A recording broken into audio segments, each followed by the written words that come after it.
Hello students, this is Dr. Anju Beniwal, Assistant Professor Sociology, Government Meera Girls College, Udaipur. आज हम third year का paper first that is समाजशास्त्रीय चिंतन के मूलाधार फाउंडेशन ऑफ सोशियोलॉजिकल थॉट की यूनिट सेकंड के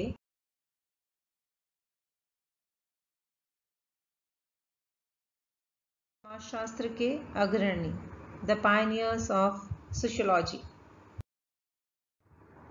जब हम बात करते हैं समाजशास्त्र के उद्भव और विकास की, तो हम देखते हैं कि समाजशास्त्र के उद्भव और विकास में 5 समाजशास्त्रियों का महत्वपूर्ण योगदान रहा है और जिन्हें समाजशास्त्र के अंदर हम जगत के अग्रणी या पायनियर्स के नाम से संबोधित करते हैं। और ये 5 हैं: August Comte, Herbert Spencer, Karl Marx, Emile Durkheim and Max Weber. अब हम बात करते हैं ऑगस्ट कॉम्ट के कंट्रीब्यूशन की कि ऑगस्ट कॉम्ट ने समाजशास्त्र के उद्भव और विकास में क्या योगदान दिया। ऑगस्ट कॉम्ट का समाजशास्त्र के उद्भव और विकास में प्रमुख योगदान रहा और उसको हम ये नीचे जो 4 पॉइंट्स दिए हुए हैं, इन 4 पॉइंट्स के आधार पर समझाने का प्रयास करेंगे। सबसे पहले समाजशास्त्र के जनक के रूप में योगदान, contribution as a founder of sociology. France के अंदर जन्मे थे ऑगस्ट कॉम्ट और उन्होंने समाजशास्त्र विषय की स्थापना 1838 में की थी। आपको समाजशास्त्र का जनक या पिता कहा जाता है। इन्होंने सामाजिक विज्ञान का उद्भव और विकास ठीक उसी प्रकार से करने की कोशिश की जिस प्रकार से प्राकृतिक विज्ञान जो है वो भौतिक जगत का करते हैं। इन्होंने सोशियोलॉजी को, समाजशास्त्र को एक विज्ञान के रूप में स्थापित करने का प्रयास किया। जिस प्रकार से प्राकृतिक विज्ञान भौतिक जगत का अध्ययन करते हैं, उसी प्रकार से वो चाहते थे कि मानव समाज का अध्ययन भी समाजशास्त्र के अंतर्गत किया जाए ताकि हम समाजशास्त्र को एक विज्ञान की श्रेणी में रख सकें। समाजशास्त्र भी प्राकृतिक विज्ञानों की तरह से ही मौलिक सिद्धांतों का निर्माण करें, उसकी अपनी थ्योरीज जो है वो बिल्ड करें और आनुभाविक पद्धतियों की सहायता से समाज के विकास व संरचना संबंधी नियमों का निर्माण करें कि किस प्रकार से समाज का विकास हुआ, समाज का स्ट्रक्चर क्या है, उसके कुछ स्पेसिफिक लॉज हैं, कुछ नियम हैं, तो उसके नियमों का निर्माण भी समाजशास्त्र के अंतर्गत किया जाना चाहिए। इसलिए कॉम्ट ने अपना ज़्यादातर समय जो था वो समाजशास्त्र को एक विषय के रूप में स्थापित करने में लगाया और यहीं 1838 से समाजशास्त्र की उत्पत्ति और विकास के इतिहास का शुभारंभ होता है। यहाँ से हम 1838 से समाजशास्त्र जो है उसकी उत्पत्ति और विकास को पढ़ना शुरू करते हैं, उसको समझना शुरू करते हैं। सेकंड आता है आपका विज्ञानों के विकास का श्रेणी क्रम के निर्धारण के रूप में योगदान, contribution as a determinator of stages of development of sciences. इन्होंने वेरियस सोशल साइंसेज जो हैं या नेचुरल साइंसेज जो हैं उनके डेवलपमेंट की वेरियस स्टेजेस को बताया, अलग अलग श्रेणियों को बताया कि किस प्रकार से जितने भी सोशल साइंसेज हैं उनका डेवलपमेंट हुआ, विकास हुआ सरल से जटिल की ओर। तो कॉम्ट ने अपनी विभिन्न विज्ञानों की उत्पत्ति और विकास का क्रम, उनकी जटिलता, जैसे मैंने अभी आपको बताया कॉम्प्लेक्सिटी, घटनाओं के प्रकार, किस प्रकार की घटनाएं घटित होती हैं, सामाजिक घटनाएं हैं या प्राकृतिक घटनाएं हैं, और मानवता से निकटता के आधार पर बताया। उनकी मान्यता थी कि सबसे पहले गणित शास्त्र का विकास हुआ, सबसे पहले मैथमेटिक्स जो था उसका डेवलपमेंट हुआ और उसके बाद अन्य सभी विज्ञानों का विकास हुआ। और ये मानते थे कि गणित शास्त्र जो है वो अन्य सभी विज्ञानों का आधार शास्त्र है, वहीं से ही बाकी सब विज्ञान जो है उनका विकास होता है। गणित शास्त्र के बाद इन्होंने इस पर आधारित नक्षत्र विज्ञान का विकास की बात की कि गणित शास्त्र के बाद नक्षत्र विज्ञान का विकास हुआ, जिसके अंदर हम चांद तारों या जो भी गैलेक्सी है उसकी बात करते हैं। और इसके इस प्रकार से नक्षत्र विज्ञान पर आधारित फिजिक्स, केमिस्ट्री और बायोलॉजी, भौतिक शास्त्र, रसायन शास्त्र और प्राणी शास्त्र का विकास, और उन सब विज्ञानों पर आधारित एक जटिल शास्त्र जिसे कि हम समाजशास्त्र कहते हैं, उसका अंत में विकास हुआ। यानी समाजशास्त्र एक जटिल शास्त्र था, सबसे ज़्यादा कॉम्प्लेक्स साइंस है, क्योंकि इसके अंदर सामाजिक संबंधों का अध्ययन किया जाता है और सामाजिक संबंध अपने आप में बहुत जटिल हैं। इसलिए हम कहते हैं कि सबसे ज़्यादा जो कॉम्प्लेक्स सब्जेक्ट है दैट इज़ सोशियोलॉजी, जिसका विकास सबसे अंत में हुआ। अब बात करते हैं समाजशास्त्र की विषय सामग्री के निर्धारण के रूप में योगदान, contribution as a determinator of the subject matter of sociology.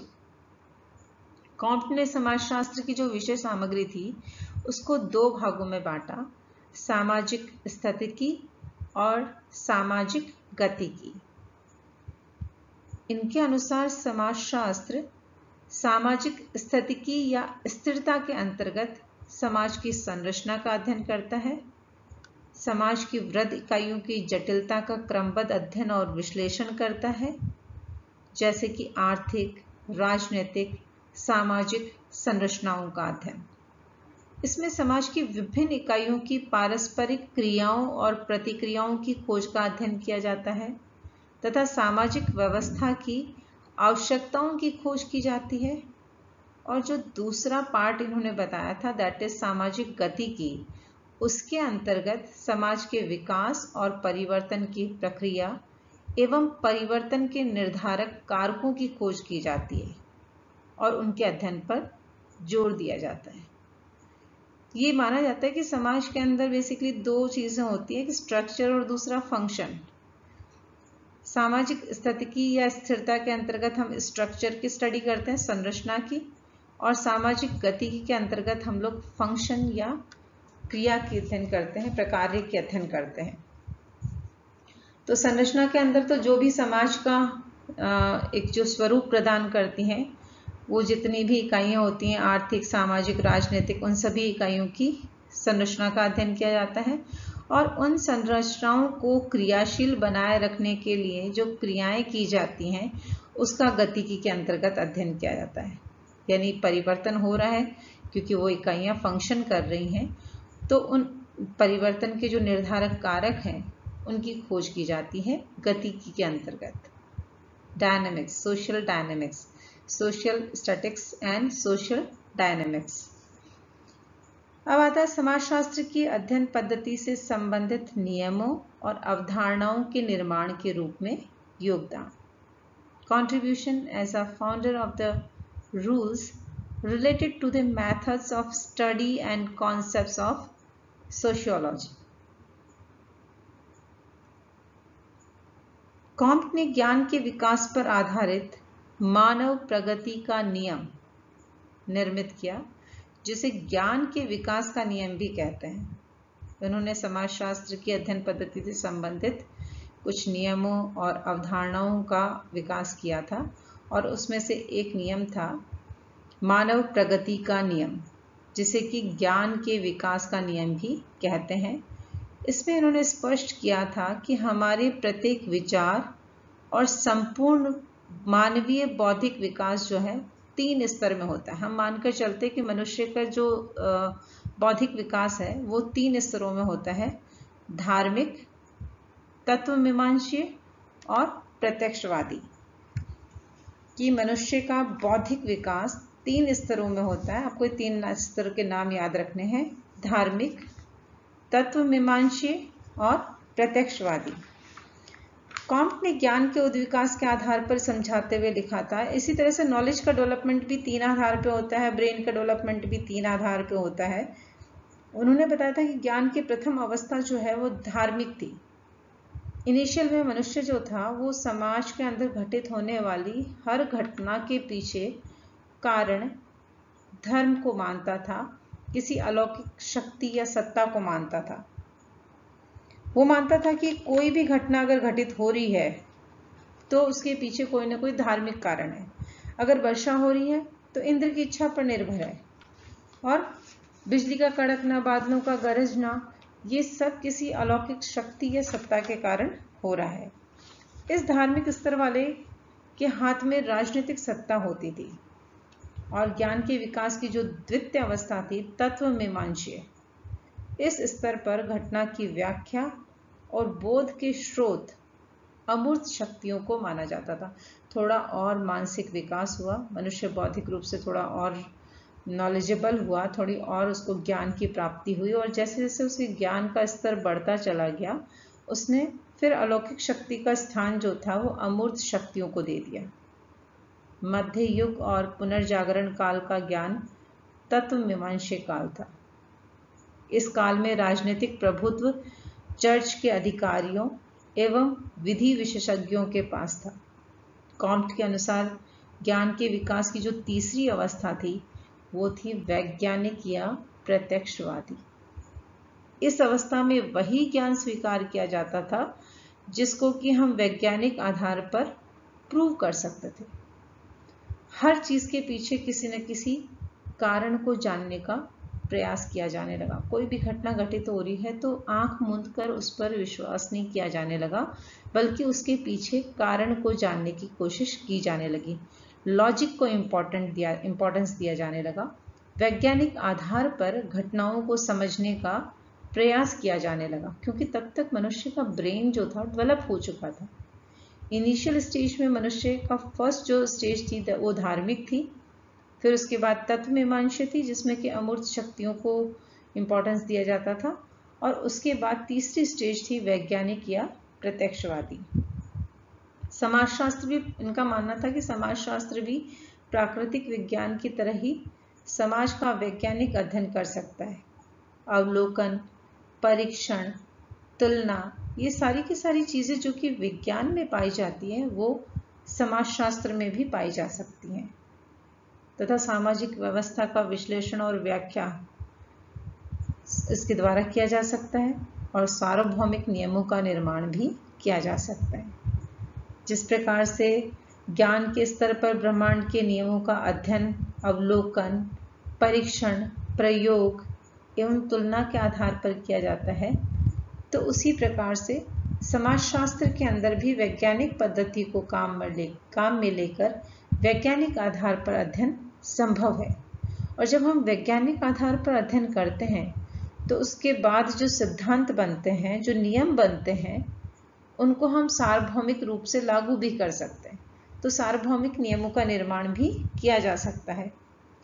एक बात और कही थी कि उन्होंने कहा था कि कॉम्ट के अनुसार समाज और जीव, सोसाइटी एंड ऑर्गेनिज्म, ये दोनों जो है संरचना और प्रकार, आई टोल्ड यू कि स्ट्रक्चर एंड फंक्शन दो चीजें होती हैं समाज के अंदर।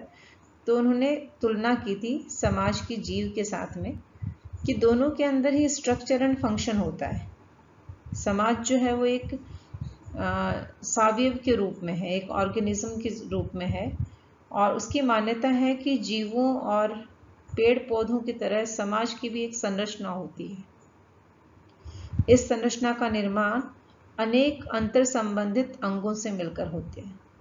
जिस प्रकार से जीव का निर्माण एक कोशिका से होता है, फिर एक कोशिका से बहुत सारी कोशिकाएं निर्मित होती हैं, और बहुत सारी कोशिकाएं जो है वो फर्दर अंगों का निर्माण करती हैं, और अंग जो है वो मिलकर एक शरीर का निर्माण करते हैं।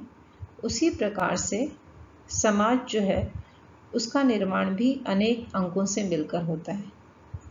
समाज जो है उसका विकास भी सरल से जटिल की ओर होता है, क्योंकि जो एक न्यूक्लियस सेल होती है, एक सेल जो होती है वो, एक कोशिका जो होती है वो सबसे सरल होती है। जब कोशिका अंग के रूप में परिवर्तित होती है तो एक जटिल व्यवस्था होती है।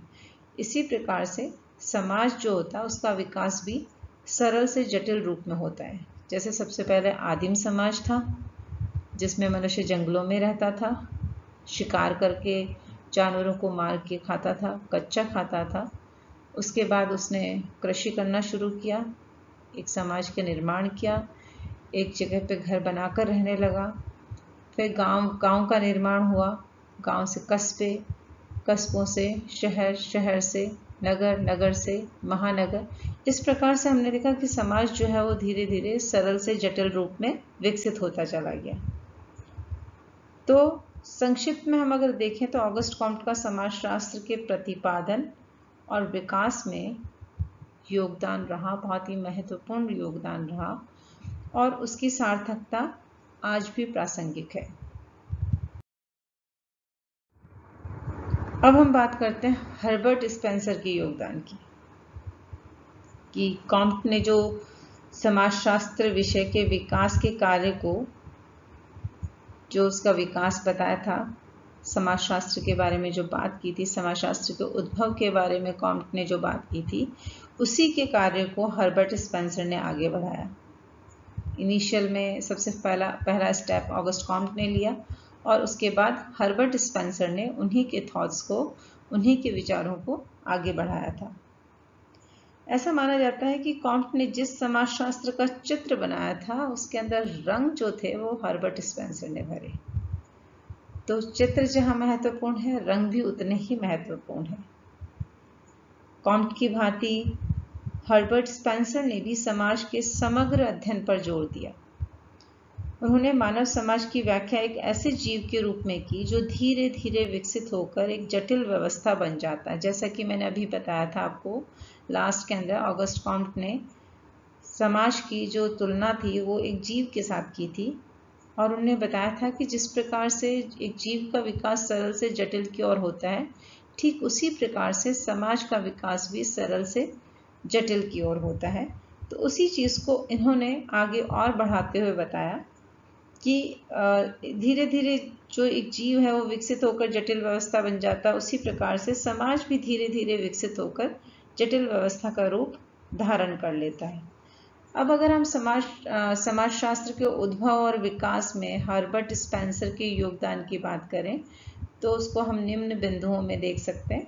सबसे पहले समाजशास्त्रीय परिप्रेक्ष्य संबंधी विचार, views related to sociological perspective.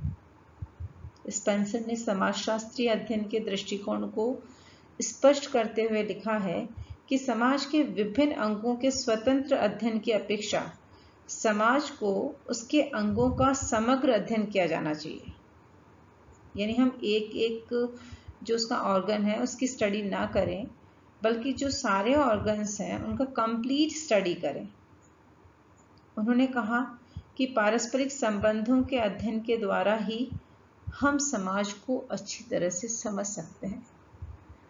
आपको को रिलेशन देखना है कि जो हर एक यूनिट है समाज के अंदर, हर एक इकाई है, वो इकाई आपस में एक दूसरे से कैसे संबंधित है, अंतर संबंधित है, इंटर रिलेटेड है।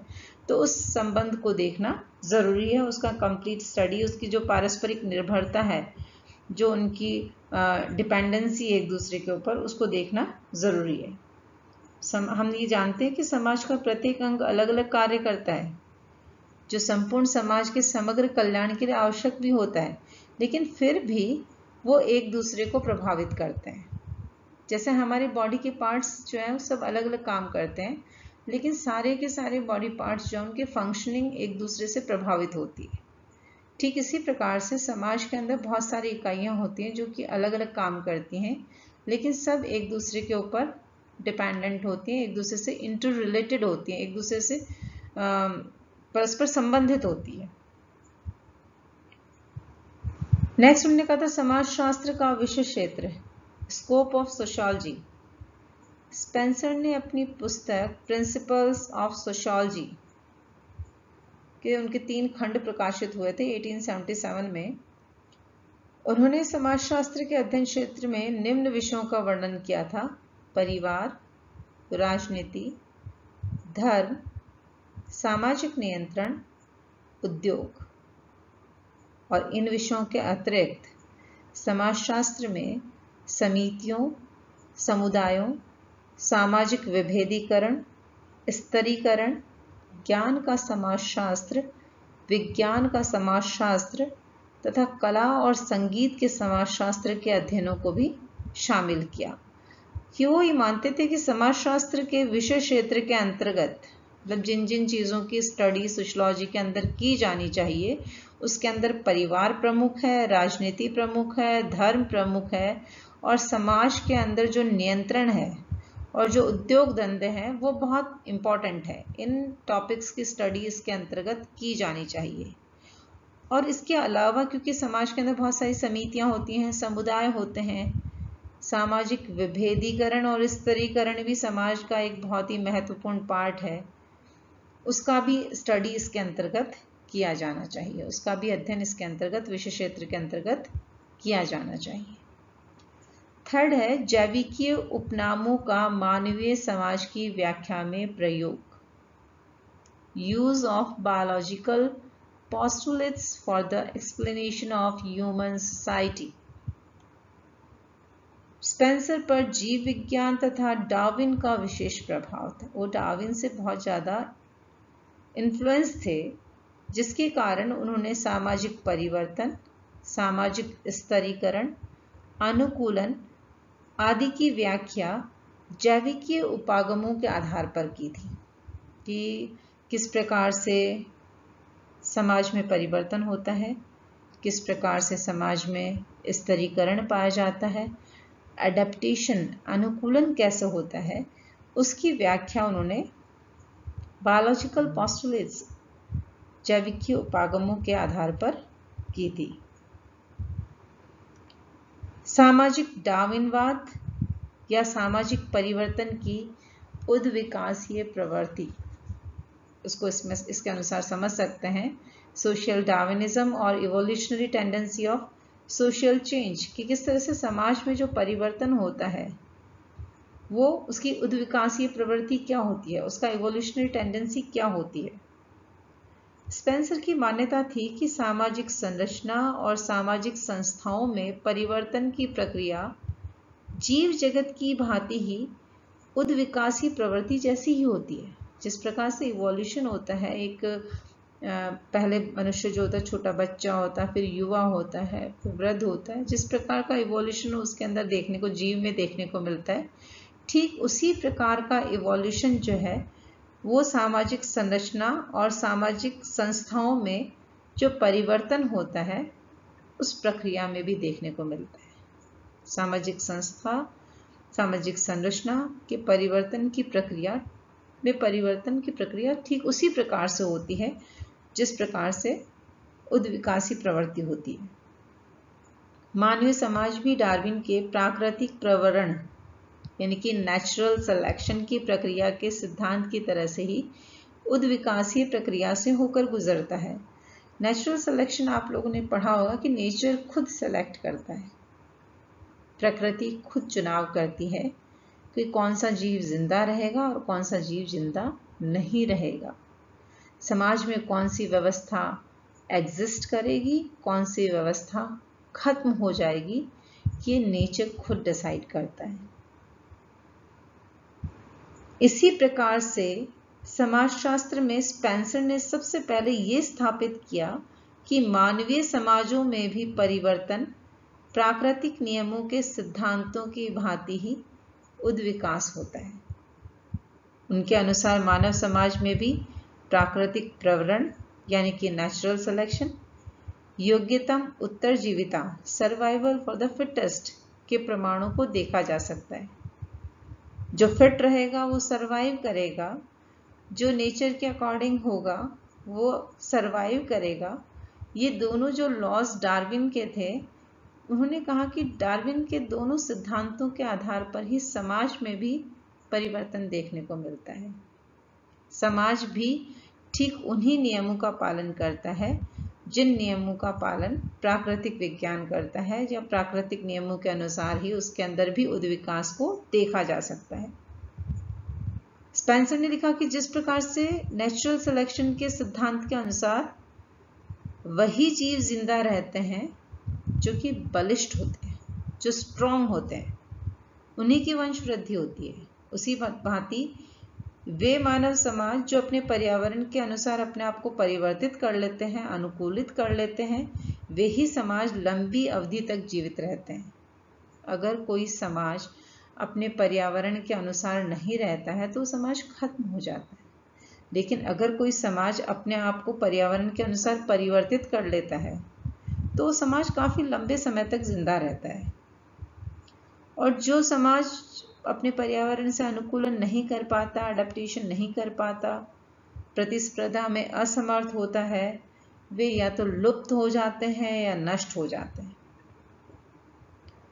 स्पेंसर की सामाजिक उद्विकासीय अवधारणा अनेक प्रकार से डार्विन की जैविकीय उद्विकासीय सिद्धांत के समान होने के कारण इनके सिद्धांत को हम लोग सामाजिक डार्विनवाद, सोशल डार्विनिज्म कहते हैं।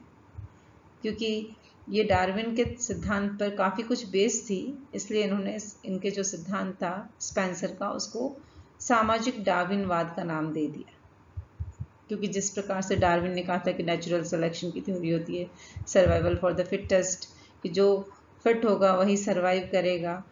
जिस प्रकार से मनुष्य अगर अपने पर्यावरण के साथ में अनुकूलन नहीं कर पाता है तो जीव जिंदा नहीं रहता, उसी प्रकार से अगर कोई समाज अपने पर्यावरण के साथ अनुकूलन नहीं कर पाता तो वो समाज भी नष्ट हो जाता है, लुप्त हो जाता है। तो ये सारी की सारी चीज़ें जो हैं वो समाज पर भी उसी प्रकार से लागू होती हैं जिस प्रकार से एक जीव पर लागू होती हैं। इसलिए उन्होंने डार्विन की थ्योरी को लिया था, इसलिए उन्होंने अपने उसका नाम दिया सामाजिक डार्विनवाद। सामाजिक डार्विनवाद के नाम से इसको जाना जाता है। स्पेंसर के अनुसार सामाजिक स्तरीकरण मानवीय उद्विकासीय प्रगति का एक स्वाभाविक परिणाम है। उन्होंने लिखा था कि योग्यता की उत्तरजीविता, जो योग्य है वही जीवित रहेगा, या प्रतिस्पर्धात्मक संघर्ष मात्र प्रारंभ के लड़ाकू समाजों में देखा जाता था। उन्होंने कहा जैसे जैसे समाज विकसित होता गया, औद्योगिक समाज आते गए, वैसे वैसे उनमें सहयोग, परार्थवाद, समझौतावादी लक्षण विद्यमान होते गए। क्योंकि लड़ाकू समाजों के अंदर संघर्ष और आक्रामक व्यवहार ज़्यादा था, लेकिन जैसे जैसे समाज विकसित होते गए वैसे वैसे समाजों के अंदर सहयोग की भावना जो थी, समझौते की भावना जो थी, वो ज़्यादा देखने को मिली। और जहाँ सहयोग और समझौते की भावना थी तो वो समाज ज़्यादा एग्जिस्ट किए, वो समाज ज़्यादा लंबे चले। अब अगर हम बात करें आंतरिक विभेदीकरण और एकीकरण की, internal differentiation and integration, Spencer के अनुसार सामाजिक व्यवस्थाओं में भी जैविकीय व्यवस्थाओं की भांति आंतरिक विभेदीकरण और एकीकरण की प्रक्रियाओं के माध्यम से समाज पर्यावरण के साथ अनुकूलन करता है। यानी कि विभेदीकरण भी है और एकीकरण भी है, इंटरनल डिफरेंशिएशन भी है एंड इंटीग्रेशन भी है, दोनों चीज़ें हैं। यानी वो एक दूसरे से अलग होते हुए भी एक दूसरे से जुड़े हुए हैं। सामाजिक विभेदीकरण, सरल से जटिल विभेदीकरण, पूर्ण निपुणता से न्यून निपुणता से पूर्ण निपुणता की ओर, समानता से विषमता की ओर निरंतर चलता रहता है। ये विभेदीकरण जो होता है, ये डिफरेंशिएशन जो होता है, वो सरल से जटिल हो सकता है, कम निपुण से अधिक निपुण हो सकता है, समानता से विषमता हो सकता है। इस प्रकार का डिफरेंशिएशन जो है वो, इंटरनल डिफरेंशिएशन जो है वो समाज के अंदर देखने को मिलता है। स्पेंसर ने इस प्रकार से समाजशास्त्र के विकास में महत्वपूर्ण योगदान देकर इसे एक विज्ञान बनाने के अंदर सराहनीय प्रयास किया था। उन्होंने कहा था कि सभी समाज जो हैं उसके अंदर सिर्फ समानता ही नहीं पाई जाती, विभेदीकरण भी पाया जाता है। और ये डिफरेंशिएशन जो होता है, उस डिफरेंशिएशन के बाद भी उसके अंदर एकीकरण देखने को मिलता है। यानी वहाँ सहयोग भी है, संघर्ष भी है। कोई भी समाज पूर्ण रूप से आप कहें कि कंप्लीट सोसाइटी जो है वो एक सहयोगात्मक प्रक्रियाओं पर ही नहीं चलता, बल्कि असहयोगात्मक प्रक्रियाएं भी देखने को मिलती हैं। लेकिन जिस समाज में सहयोगात्मक प्रक्रियाएं ज़्यादा होती हैं वो समाज ज़्यादा स्टेबल होता है, और जहाँ पर असहयोगात्मक प्रक्रियाएं ज़्यादा होती हैं वहाँ पर समाज व्यवस्थित नहीं होता। वहाँ की समाज की व्यवस्था जो होती है वो उससे प्रभावित होती है। तो किसी भी समाज के अंदर आंतरिक विभेदीकरण और एकीकरण दोनों पाया जाता है। इस प्रकार से हम देखते हैं कि हर्बर्ट स्पेंसर ने भी समाजशास्त्र के विकास, उद्भव और विकास के अंदर महत्वपूर्ण योगदान दिया था और उनके जो विचार थे वो डार्विन से बहुत ज़्यादा प्रभावित थे और इसके साथ साथ उन्होंने कॉम्ट के विचारों को आगे बढ़ाया था।